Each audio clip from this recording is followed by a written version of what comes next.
Hi കൂട്ടുകാരെ, മഹാഭാരത കഥകളിലേക്ക് എല്ലാ കൂട്ടുകാർക്കും സ്വാഗതം. ഇന്ന് പറയാൻ പോകുന്നത് ഭഗന്റെ വധമാണ്. ഭഗൻ എന്ന രാക്ഷസനെ ഭീമൻ വധിക്കുന്നത്. അപ്പോൾ നേരെ കഥയിലേക്ക് പോകാം. മൃഗങ്ങളുടെ തോലും ജടാവൽക്കലങ്ങളും ധരിച്ച് താപസവേഷത്തിൽ പാണ്ഡവർ മാതാവിനോടൊപ്പം അവിടെ കഴിഞ്ഞു. ചിലപ്പോൾ കുന്തിക്ക് വയ്യാതെയാവും. അപ്പോൾ ഭീമൻ അമ്മയെ തോളിലേറ്റും. അങ്ങനെയാണ് പതിവ്.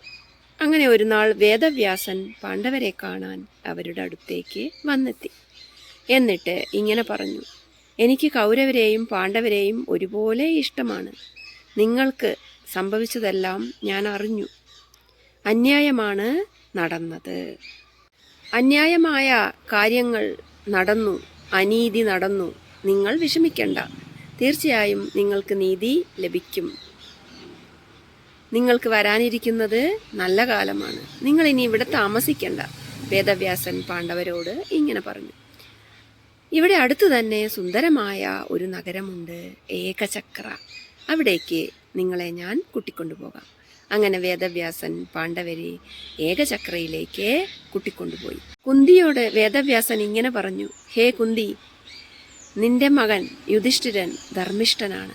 ധർമാനുസാരം അനേകം രാജാക്കന്മാരെ ജയിച്ച് അവൻ ചക്രവർത്തി പദത്തിലെത്തും. മാധുരിയുടെയും നിന്റെയും മക്കൾ രാജസൂയം, അശ്വമേധം തുടങ്ങിയ യാഗങ്ങൾ നടത്തുകയും നല്ലവരായ ഭരണകർത്താക്കളായി മാറുകയും ചെയ്യും. അപ്പോൾ നിനക്ക് നല്ല കാലം വരിക തന്നെ ചെയ്യും.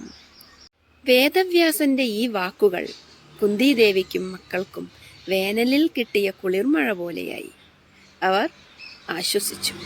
അങ്ങനെ വേദവ്യാസൻ ഏകചക്ര എന്ന സുന്ദരമായ ഗ്രാമത്തിലേക്ക് ഇവരെ കൂട്ടിക്കൊണ്ടുപോവുകയും അവിടെ ഒരു ബ്രാഹ്മണ ഗൃഹത്തിൽ താമസിപ്പിക്കുകയും ചെയ്തു. എന്നിട്ട് ഇങ്ങനെ പറഞ്ഞു: ദേശവും കാലവും അനുസരിച്ച് ജീവിക്കുക, ചിന്തിക്കുക, പ്രവർത്തിക്കുക. ഇങ്ങനെ ഒരു ഉപദേശവും കൊടുത്ത് പിന്നീട് വരാമെന്ന് പറഞ്ഞ് വേദവ്യാസൻ അവിടെ നിന്നും വിട പറഞ്ഞു. ജീവിക്കണമല്ലോ, അപ്പോൾ വരുമാനം വേണം. എന്താണ് വഴി? പാണ്ഡവർ ഭിക്ഷാടനത്തിനിറങ്ങി. തെരുവുകളിലൊക്കെ അവർ ഭിക്ഷ തെണ്ടി കൊണ്ടുവരുന്ന സാധനങ്ങൾ അമ്മയ്ക്ക് മുന്നിൽ നിരത്തി വയ്ക്കും. അമ്മ അതിലെ പകുതി ഭക്ഷണ സാധനങ്ങൾ ഭീമന് കൊടുക്കും. ഭീമനാണല്ലോ വിശപ്പ് കൂടുതൽ. കൂട്ടത്തിൽ ശക്തിമാനും ഭീമനാണല്ലോ, വലിയവനും ഭീമനാണല്ലോ. ഭീമന് പകുതി ഭക്ഷണം കൊടുക്കും. ബാക്കി പകുതി എല്ലാവരും കൂടി പങ്കിട്ടെടുത്ത് കഴിക്കും. അങ്ങനെ കുറേ കാലം കഴിഞ്ഞു. രാവിലെ മുതൽ വൈകുന്നേരം വരെ അവർ ഭിക്ഷാടനത്തിന് ഇറങ്ങും. വൈകുന്നേരം അമ്മയുടെ അടുത്തെത്തും. ആ ബ്രാഹ്മണ ഗൃഹത്തിൽ അവർ സുഖമായി കഴിഞ്ഞു. ബ്രാഹ്മണരാവട്ടെ അവരെ നല്ല പോലെ സത്കരിക്കുകയും ചെയ്തു. ദേഷ്യമോ വെറുപ്പോ ഒന്നും കൂടാതെ വേദവ്യാസം മുനി കൊണ്ടുവന്നതല്ലേ, നന്നായിട്ട് അവരെ പരിപാലിക്കുകയും ചെയ്തു. ഒരു നാൾ ഭീമൻ ഭിക്ഷാടനത്തിന് പോയില്ല. അമ്മയുടെ കൂടെ ഇരുന്നു. അപ്പോൾ ബ്രാഹ്മണ ഗൃഹത്തിൽ കരച്ചിലിങ്ങനെ കേൾക്കുന്നുണ്ട്. വിതുമ്പി വിതുമ്പി കരയുകയാണ്, വിമ്മി കരയുകയാണ്. എന്തെല്ലാമോ പിറുപിറുക്കുന്നുണ്ട്. ഭീമന് ശരിക്കും വ്യക്തമായില്ല. ഭീമൻ അമ്മയോട് പറഞ്ഞു: അമ്മേ, എന്താണ് നമ്മുടെ ബ്രാഹ്മണ ഗൃഹത്തിലെ ആ പിതാവും പത്നിയും മക്കളും ഒക്കെ ഇങ്ങനെ കരയുന്നത്? അമ്മയൊന്ന് പോയി നോക്കിയിട്ട് വാ. ഓ ശരി മകനെ, ഞാനൊന്ന് പോയി അന്വേഷിക്കട്ടെ. നമ്മളെ ഇത്രയും നന്നായി നോക്കുന്ന കുടുംബമാണ്. അവർക്കൊരു ആപത്ത് വരുമ്പോൾ നമ്മൾ അവരെ രക്ഷിക്കണമല്ലോ, എന്താണെന്നെങ്കിലും ചോദിക്കണമല്ലോ. അങ്ങനെ കുന്തി ബ്രാഹ്മണ ഗൃഹത്തിനുള്ളിലേക്ക്, അവരുടെ പ്രദേശത്തേക്ക്, അതായത് അടുക്കളയിലേക്ക് പ്രവേശിച്ചു. എന്നിട്ട് അവിടെ എന്താണ് നടക്കുന്നതെന്ന് നിരീക്ഷിച്ചു. ബ്രാഹ്മണൻ പത്നിയോട് പറയുകയാണ്. അവർ തമ്മിലുള്ള സംഭാഷണമാണ് അവിടെ നടക്കുന്നത്. ബ്രാഹ്മണൻ ഇങ്ങനെ പറയുകയാണ്: നീ എൻ്റെ പ്രിയ പത്നിയാണ്, ധർമ്മപത്നിയാണ്, എൻ്റെ സഖി, കുലീനയാണ്, ഗുണവതിയാണ്, എൻ്റെ മകളുടെ അമ്മയാണ്. എൻ്റെ ജീവൻ രക്ഷിക്കാൻ വേണ്ടി ഞാൻ നിന്നെ രാക്ഷസൻ്റെ അടുത്തേക്ക് പറഞ്ഞയക്കുകയില്ല. ബ്രാഹ്മണൻ പത്നിയോട് ഇങ്ങനെ പറയുകയാണ്. ബ്രാഹ്മണൻ്റെ ഈ ഒരു പറച്ചിൽ കേട്ട് ധർമ്മപത്നിയായ ബ്രാഹ്മണൻ്റെ ഭാര്യ ഇങ്ങനെ പറഞ്ഞു: സ്വാമി, തൻ്റെ പ്രാണൻ ത്യജിക്കുവാനും ഒരു പത്നിക്ക് അധികാരമുണ്ട്. അങ്ങനെയാവുമ്പോൾ എനിക്ക് കീർത്തിയും പരലോക സൗഖ്യവും ലഭിക്കും. അതുകൊണ്ട് എന്നെ രാക്ഷസന്റെ ഭക്ഷണമാക്കി തീർത്താലും ഞാൻ പോകാം രാക്ഷസന് ഭക്ഷണമായിട്ട്. സ്വാമി, എൻ്റെ കടമയെല്ലാം ഞാൻ തീർത്തു കഴിഞ്ഞു. അങ്ങയുടെ ഒരു പുത്രനെയും പുത്രിയെയും ഞാൻ പ്രസവിച്ചു കഴിഞ്ഞു. ഒരു അമ്മയായി എൻ്റെ ഏകദേശം കർത്തവ്യങ്ങളും പൂർത്തിയായിരിക്കുന്നു. ഒരു സ്ത്രീയായ എനിക്ക് അവരെ ഒറ്റയ്ക്ക് വളർത്താൻ ബുദ്ധിമുട്ടുണ്ട്. അതുകൊണ്ട് ഞാൻ രാക്ഷസന് ഭക്ഷണമായി പോവാം.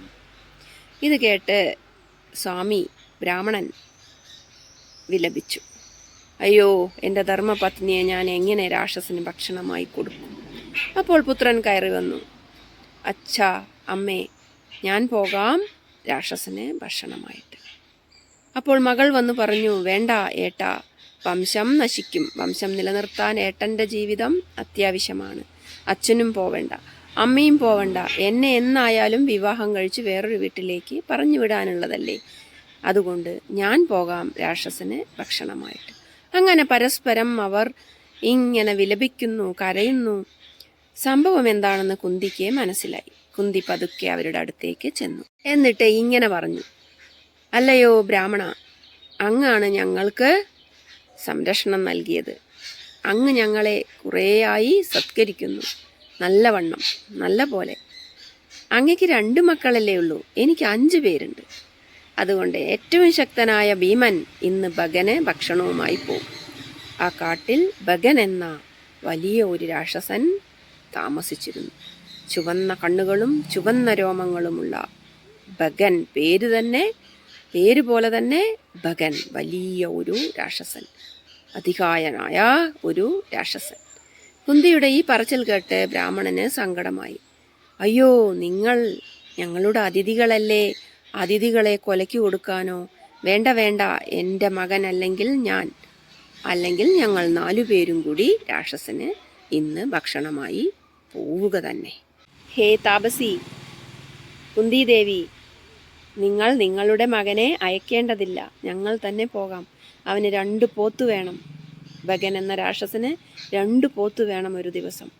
ആ പോത്തും വണ്ടിയിൽ നിറയെ ഭക്ഷണം വേണം. പിന്നെ ഒരു മനുഷ്യൻ്റെ രക്തവും അവന് വേണം. അതാണ് അവൻ്റെ ആവശ്യം. ഇത് കേട്ട് കുന്തി ചിരിച്ചു. ഭീമനുള്ളിടത്തോളം നിങ്ങൾ ഒന്നുകൊണ്ടും ഭയക്കേണ്ട. അവനിപ്പോൾ ഹിഡിംബനെ കൊന്നിട്ട് അധികമായില്ല. അന്ന് അവന് യുദ്ധം ചെയ്ത് മതിയായിട്ടില്ല. അവൻ മഹാരാക്ഷസനായ ബലവാനായ ഹിഡിംബനെ നിലത്തടിച്ചാണ് കൊന്നത്, കഷ്ണമാക്കിയാണ് കൊന്നത്. ഞാൻ പ്രസവിച്ച ഉടനെ അവൻ എൻ്റെ മടിയിൽ നിന്നും വലിയൊരു പാറക്കെട്ടിലേക്കാണ് വീണത്. അവനെ ആ പാറക്കെട്ടുകൾക്ക് താങ്ങാനുള്ള ശേഷി ഉണ്ടായില്ല. ചിതറിപ്പോയി പാറക്കെട്ട്. 10,000 ആനകളുടെ ശക്തിയുള്ള ബലവാനായ എൻ്റെ മകൻ ഇന്ന് പോകും. തീർച്ചയായും അവൻ ഭഗനെ വധിക്കും, നിങ്ങളെ രക്ഷിക്കും. ഭീമന്റെ ഉത്സാഹമൊക്കെ കണ്ട് യുധിഷ്ഠിരന് എന്തോ ഒരു പന്തികേട് തോന്നി. ഇവൻ ഇന്ന് ആരെയോ കൊല്ലാനുള്ള പുറപ്പാടിലാണ്. അവൻ്റെ മുഷ്ടി ചുരുട്ടലൊക്കെ കാണുമ്പോൾ തന്നെ എന്തോ ഒരു പന്തികേട് തോന്നുന്നുണ്ട്. യുധിഷ്ഠിരൻ അമ്മയോട് ചോദിച്ചു, അമ്മേ, എവിടേക്കാണ് ഭീമൻ ഇങ്ങനെ യാത്ര പുറപ്പെടുന്നത്? നല്ല ഉത്സാഹത്തോടെയാണല്ലോ. ശക്തനായ ഒരു ഈരയെ കിട്ടിയോ ഇവന്? അപ്പോൾ കാര്യങ്ങളെല്ലാം കുന്തി യുധിഷ്ഠിരനോട് പറഞ്ഞു. അപ്പോൾ യുധിഷ്ഠിരൻ പറഞ്ഞു, അവനെ അയക്കണ്ട അമ്മേ, അവൻ എൻ്റെ അനുജനല്ലേ, ഞങ്ങളെല്ലാവരും കൂടി പോകാം. അവനെ ഒറ്റയ്ക്ക് വിടണ്ട അമ്മേ. ഭീമൻ അങ്ങനെ വണ്ടിയിൽ ഭക്ഷണവുമായി ഭഗൻ്റെ അടുത്തേക്ക് പോവുകയാണ്. കുന്തി പ്രാർത്ഥിച്ചുകൊണ്ട് വീട്ടിൽ ഭീമൻ്റെ വരവും കാത്ത് ഇരിക്കാനും തുടങ്ങി. അങ്ങനെ രാത്രിയായി. ഭീമനും വണ്ടിയും ഭഗൻ്റെ താമസ സ്ഥലത്തെത്തി. ഭീമൻ ഉറക്കെ വിളിച്ചു പറഞ്ഞു, ഭഗാ ഭഗാ. ഭീമൻ്റെ ശബ്ദം കേട്ട് കാട് നടുങ്ങി. കുന്തി ബ്രാഹ്മണരോടൊന്ന് ചോദിച്ചിട്ടുണ്ട്, ഒന്ന് ആവശ്യപ്പെട്ടിട്ടുണ്ട്. ഭീമൻ ഭഗനെ വധിച്ചു വരുമ്പോൾ ആരോടും ഇത് പറയരുത്. ഒരു ഉറുമ്പ് പോലും ഭീമനാണ് ഭഗനെ കൊന്നതെന്ന് പറയരുത്. എന്താണ് കാരണം? രഹസ്യമായി താമസിക്കുകയാണ് അവർ ഏകചക്രയിൽ. ഇവരവിടെയുണ്ടെന്നറിഞ്ഞാൽ ദുര്യോധനൻ പാണ്ഡവരെ കൊല്ലും. അങ്ങനെ ഭീമൻ ഭഗൻ്റെ സ്ഥലത്തെത്തി. ഭഗാ ഭഗാ എന്ന് അലറി ഭഗൻ മെല്ലെ ഇറങ്ങി വന്നു. വലിയ ചുവന്ന വട്ടക്കണ്ണുകളും ചുവന്ന രോമങ്ങളും. ഭഗൻ ഇങ്ങനെ നോക്കുമ്പോൾ വണ്ടിയിലിരുന്ന് ഭക്ഷണം കഴിക്കുകയാണ് ഭീമൻ. അയ്യോ, എൻ്റെ ഭക്ഷണം ആരാണ് കഴിക്കുന്നത്? ഇവൻ ഏതൊരു മനുഷ്യനാണ്? ഇവൻ എന്താണ് എൻ്റെ ഭക്ഷണം കഴിക്കുന്നത്? ആരടാ നീ? എൻ്റെ ഭക്ഷണം ആരോട് ചോദിച്ചിട്ടാ നീ തിന്നുന്നത്? നിനക്ക് ഭക്ഷിക്കാൻ വേറൊന്നും കിട്ടിയില്ലേ? എൻ്റെ ഭക്ഷണം തന്നെ വേണോ? ഓ, ഭക്ഷണം നീ കഴിക്കൂ. എന്നാ ഭക്ഷണവും നിന്നെയും കൂടി എനിക്ക് ഒരു പ്രാവശ്യം കഴിച്ചാൽ മതിയല്ലോ. നിന്റെ ചോരയും കുടിക്കാമല്ലോ. ഭഗൻ മെല്ലെ ഇറങ്ങി വന്നു. അവൻ്റെ വട്ടക്കണ്ണുകളും ചുവന്ന രോമങ്ങളും ഒക്കെ വിറപ്പിച്ച് ഇങ്ങനെ ഭീമനെ നോക്കി. ഭീമൻ നോക്കിയിട്ട് ഒരു ചിരി ചിരിച്ചു. ഓ, നീയാണോ ഭഗൻ? ഒരു ഉറുമ്പിൻ്റെ അത്രയേ ഉള്ളൂ. നിന്നെ എനിക്ക് ഒരു പിടിക്ക് പോലും ഇല്ല. ക്രോധം മൂത്ത് ഭഗൻ ഒരു വലിയ മരം പിഴുത് ഭീമനെ ഒറ്റ ഏറ്. ഭീമൻ അത് ഇടത് കൈ കൊണ്ട് പിടിച്ച് അവിടെ വെച്ചു. ഇത് കണ്ട് ഭഗന് അതിശയമായി. ഇത്രയും വലിയൊരു മരം ഞാൻ എറിഞ്ഞിട്ട് ഭീമൻ അത് പിടിച്ച് അവിടെ വെച്ചു. അപ്പോൾ ഇവൻ ചില്ലറയല്ല. അങ്ങനെ ഭഗനും ഭീമനും ഘോരമായ യുദ്ധം തുടർന്നു. കാടു നടുങ്ങി. പക്ഷികളെല്ലാം പേടിച്ച് പറന്നു കൂട്ടിൽ കയറി ഒളിച്ചു. മൃഗങ്ങളെല്ലാം, ക്രൂരരായ മൃഗങ്ങൾ പോലും പേടിച്ച് വാലു ചുരുട്ടി ഗുഹകളിൽ പോയി ഒളിച്ചു. ഭഗനും ഭീമനും യുദ്ധം തുടർന്നുകൊണ്ടേയിരുന്നു. കാട്ടിൽ അലർച്ചകളുടെ ആ ഒരു പൂരം തന്നെ നടന്നു. എല്ലാവരും ഭയന്നു വിറച്ചു. തുടർന്ന് ഭഗനെ ഭീമൻ നിലത്തിട്ട് ചവിട്ടി. ഭഗൻ രക്തം ഛർദ്ദിച്ചു. അങ്ങനെ ഭഗന്റെ കഥ കഴിഞ്ഞു. അലർച്ച കേട്ട് എല്ലാ രാക്ഷസന്മാരും ഓടിക്കൂടി. ഭഗൻ മരിച്ചു മലച്ച് കിടക്കുന്നതാണ് അവർ കണ്ടത്. ഭീമൻ അവരോട് പറഞ്ഞു, നിങ്ങളുടെ നേതാവിനെ ഇതാ ഞാൻ നിലത്തിട്ടടിച്ച് കഥ കഴിച്ചിരിക്കുന്നു. എന്തിനാണ് ഞാൻ അങ്ങനെ ചെയ്തത്? പാവം മനുഷ്യരെ ഉപദ്രവിച്ചതുകൊണ്ട്. നിങ്ങൾക്കും ഇതൊരു പാഠമാണ്. ഇനി മുതൽ നിങ്ങളെ ഒറ്റ എണ്ണത്തിന് ഇവിടെ കാണരുത്. ഇവിടുത്തെ ഈ ഏകചക്രയിലെ മനുഷ്യർ പേടിയില്ലാതെ ജീവിക്കണം. അഥവാ ഞാൻ പറഞ്ഞതനുസരിച്ചില്ലെങ്കിൽ നിങ്ങൾക്കും ഇത് തന്നെയാണ് ഗതി. ഇത് കേട്ട് പേടിച്ച് രാക്ഷസർ ഓടിപ്പോയി. അവർ എന്തെങ്കിലും കിട്ടുമോ എന്ന് നോക്കാൻ വന്നതായിരുന്നു. പിറ്റേ ദിവസം നേരം വെളുത്തു. ബ്രാഹ്മണ ഗൃഹത്തിലേക്ക് ആളുകൾ ഓടിക്കൂടി. ബ്രാഹ്മണൻ അവിടെ ഉണ്ടാവുമോ എന്ന് നോക്കാനാണ് വന്നത്. കാരണം അന്ന് പോകേണ്ട ആളുകളുടെ ഏത് കുടുംബമാണ് എന്നുള്ളതിൻ്റെ ലിസ്റ്റ് എടുക്കണമല്ലോ. അപ്പോഴാണ് കാട്ടുതീ പോലെ വാർത്ത ആളിപ്പടർന്നത്. ഭഗൻ എന്ന രാക്ഷസൻ ഇതാ മരിച്ചു കിടക്കുന്നു. നഗരത്തിൻ്റെ അടുത്ത് തന്നെ. എല്ലാ നഗരവാസികളും അത് കണ്ടിട്ടാണ് വരുന്നത്. അവരെല്ലാവരും ആഹ്ലാദ ചിത്തരായി. ആരോ അവരെ കൊന്നിരിക്കുന്നു. ബ്രാഹ്മണനോട് ചോദിക്കും, ഇന്നലെ നിങ്ങളുടേതായിരുന്നല്ലോ ഊഴം, എന്തുപറ്റി? എന്താണ് സംഭവിച്ചത്? അപ്പോൾ ബ്രാഹ്മണൻ കുന്തി പറഞ്ഞതോർത്തു. ആരോടും പറയരുതെന്ന്. അപ്പോൾ പറഞ്ഞു, ഇവിടെ അജ്ഞാതനായ ഒരു ബ്രാഹ്മണൻ വന്നു. അദ്ദേഹം ഭഗനെ കൊല്ലാമെന്ന് പറഞ്ഞ് കാട്ടിലേക്ക് പോകുന്നത് കണ്ടു. ഞങ്ങളോട് പോകേണ്ടെന്നും പറഞ്ഞു. ബാക്കിയൊന്നും ഞങ്ങൾക്കറിയില്ല. നഗരവാസികളൊക്കെ ആനന്ദ നൃത്തമാടി. എല്ലാവരിലും സന്തോഷം, എല്ലായിടത്തും സന്തോഷം. തങ്ങളുടെ ജീവൻ ഇനി മുതൽ തങ്ങളുടെ ജീവൻ പോവുകയില്ല.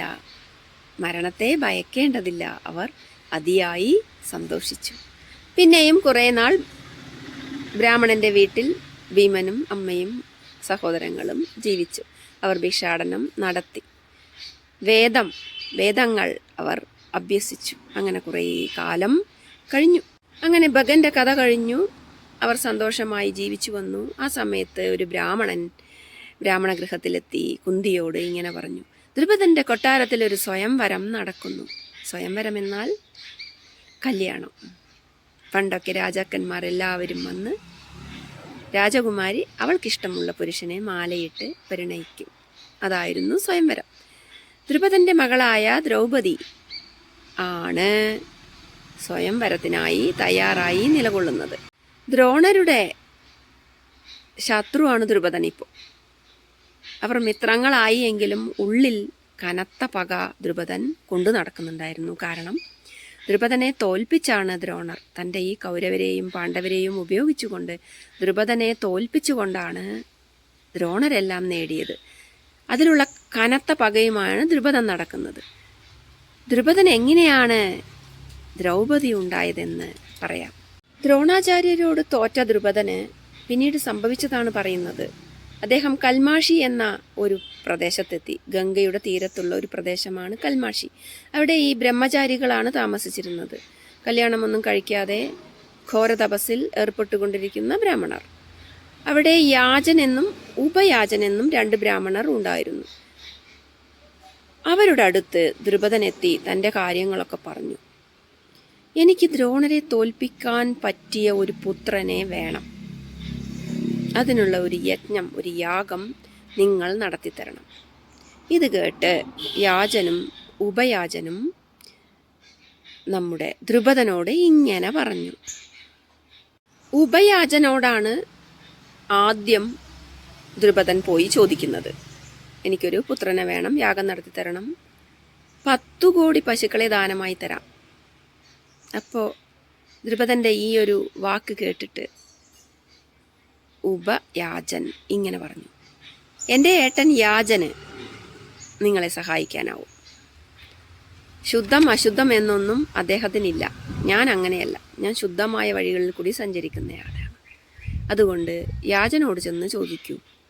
ഉടനെ തന്നെ ദ്രുപദൻ യാജൻ്റെ അടുത്തെത്തി യാജനോട് ഇങ്ങനെ ചോദിച്ചു. എനിക്ക് ശക്തനായൊരു പുത്രൻ വേണം, യജ്ഞം നടത്തിത്തരണം, 10 കോടി പശുക്കളെ ദാനമായി തരികയും ചെയ്യാം. കശ്യപ ഗോത്രത്തിൽ പിറന്ന 2 താപസന്മാരായ യാജനും ഉപയാജനും യാഗം നടത്തിയാൽ അതിൽ നമ്മൾ ആവശ്യപ്പെട്ട ഫലം ഉറപ്പാണ്. യാജൻ സമ്മതിച്ചു. അങ്ങനെ യജ്ഞം തുടങ്ങി. 10 കോടി പശുക്കളെ ദാനം ചെയ്തു. ആ യാഗാഗ്നിയിൽ നിന്നും ഒരു പുത്രനും ഒരു പുത്രിയും ഉണ്ടായി ദ്രുപദന്. അവരുടെ അമ്മയാവാൻ ദ്രുപദൻ്റെ പത്നി ആവശ്യപ്പെടുകയും ചെയ്തു. അവരുടെ അമ്മയായി അറിയപ്പെടുകയും ചെയ്തു. ആ ഒരു യാഗാഗ്നിയിൽ നിന്നും തേജസ്വിയായ ഒരു ബാലൻ ഇറങ്ങി വന്നു. അവന് ദ്രുപദൻ ദൃഷ്ടദ്യുമ്നൻ എന്ന് പേരിട്ടു. സുന്ദരിയായ ഒരു മകളും പിറന്നു. അവൾക്ക് ദ്രൗപദി എന്നും പേരിട്ടു. അപ്പോൾ ദ്രുപദന് 2 മക്കളുണ്ടായി യാഗാഗ്നിയിൽ, ദൃഷ്ടദ്യുമ്നനും ദ്രൗപദിയും. യാഗാഗ്നിയിൽ നിന്നും ഇറങ്ങി വന്ന ആ ദിവ്യബാലന് മാറിൽ പടച്ചട്ടയുണ്ടായിരുന്നു. അഗ്നിജ്വാല പോലെ തിളങ്ങുന്ന ശരീരം, ശിരസിൽ കിരീടം, ഒരു കയ്യിൽ അമ്പും വില്ലും, മറുകൈയിൽ വാൾ, ഖഡ്ഗം. അലറിക്കൊണ്ടാണ് അഗ്നികുണ്ഡത്തിൽ നിന്നും ആ ബാലൻ ചാടിയിറങ്ങിയത്. എന്നിട്ടോ തേരിൽ കയറി. നഗരവാസികൾ ഇതൊക്കെ കണ്ട് ആഹ്ലാദാരവം മുഴക്കി. ഇവൻ ദ്രോണരെ കൊല്ലാനുണ്ടായവൻ തന്നെ. ദ്രുപദന്റെ എല്ലാ ദുഃഖവും ഇവൻ തീർക്കും എന്ന അശരീരി ഉണ്ടാവുകയും ചെയ്തു. ദ്രുപദനെ രക്ഷിക്കാനും ദ്രോണരെ കൊല്ലാനും ഇവൻ മതി. ഇവന്റെ പേരാണ് ദൃഷ്ടദ്യുമ്നൻ. അശരീരി എങ്ങും മുഴങ്ങി. യാഗാഗ്നിയിൽ നിന്നും ഒരു മകൾ കൂടി ഇറങ്ങി വന്നു. താമര ഇതൾ പോലെയുള്ള നേത്രങ്ങൾ, ശ്യാമവർണം, നീണ്ട കറുത്ത ചുരുണ്ട മുടി. ഇവൾ കൃഷ്ണ. ആകാശത്തു നിന്നും അശരീരി ഉണ്ടായി. ദ്രുപദന്റെ മകൾ കൃഷ്ണ. ദേവന്മാരുടെ നന്മയ്ക്ക് വേണ്ടി ക്ഷത്രിയ കുലനാശത്തിനായി പിറന്നതാണ് ഇവൾ എന്ന് ദേവലോകത്തു നിന്നും അശരീരി ഉണ്ടായി. മകളെ കൂടി കണ്ടതോടുകൂടി നഗരവാസികൾ ആഹ്ലാദചിത്തരായി ആനന്ദ നൃത്തമാടി. ദുന്ദുബി മുഴങ്ങി. ആകാശത്തു നിന്നും പുഷ്പവൃഷ്ടിയുണ്ടായി. കൃഷ്ണയും ദൃഷ്ടദ്യുമ്നനും പിറന്നു. എല്ലാവരും സന്തോഷിച്ചു. ദ്രുപദനും സമാധാനമായി. ദ്രുപദപത്നി അവരുടെ മാതാവായി അറിയപ്പെടുകയും ചെയ്തു. ദ്രോണരുടെ അടുത്തേക്ക് അസ്ത്രവിദ്യക്കായി ദ്രുപദൻ ദൃഷ്ടദ്യുമ്നനെ കൊണ്ടുവന്നു. ദ്രോണർ അവനെ സൂക്ഷിച്ചു നോക്കി. എൻ്റെ അന്തകനാകാൻ പോകുന്ന ഇവനെ ഞാൻ അസ്ത്രവിദ്യ പഠിപ്പിച്ചേ പറ്റൂ. കാരണം ഇവൻ എൻ്റെ ശിഷ്യനാണിപ്പോൾ. വിധി പോലെയല്ലേ കാര്യങ്ങൾ നടക്കൂ. വിധിക്ക് കീഴ്പ്പെടുക തന്നെ വേണം. എല്ലാം അറിഞ്ഞുകൊണ്ട് തന്നെ ദ്രോണർ ദൃഷ്ടദ്യുമ്നനെ അസ്ത്രവിദ്യ പഠിപ്പിച്ചു. ദ്രുപദന്റെ മകൾ ദ്രൗപദിക്കാണ് സ്വയംവരം നടക്കാൻ പോകുന്നത്. ഇതറിഞ്ഞ കുന്തി മക്കളെയും കൊണ്ട് പാഞ്ചാലദേശത്തേക്ക് പുറപ്പെട്ടു. തുടർന്ന് എന്താവും നടന്നിട്ടുണ്ടാവുക? കുന്തിയുടെ മക്കളെ ദ്രൗപദി ഇഷ്ടപ്പെടുമോ? കുന്തിയുടെ മാദ്രിയുടെ മക്കളായ പഞ്ചപാണ്ഡവരിൽ ആരെയാണ് ദ്രൗപദി സ്വീകരിക്കുക? വിവാഹം നടക്കുമോ? തുടർന്നുള്ള ഭാഗങ്ങൾക്കായി കാത്തിരിക്കുമല്ലോ. മഹാഭാരത കഥകൾ ഇഷ്ടപ്പെടുന്നുണ്ടെങ്കിൽ ചാനൽ ലൈക്ക് ചെയ്യൂ, ഷെയർ ചെയ്യൂ, കമൻറ്റ് ചെയ്യൂ, സബ്സ്ക്രൈബും ചെയ്യണേ.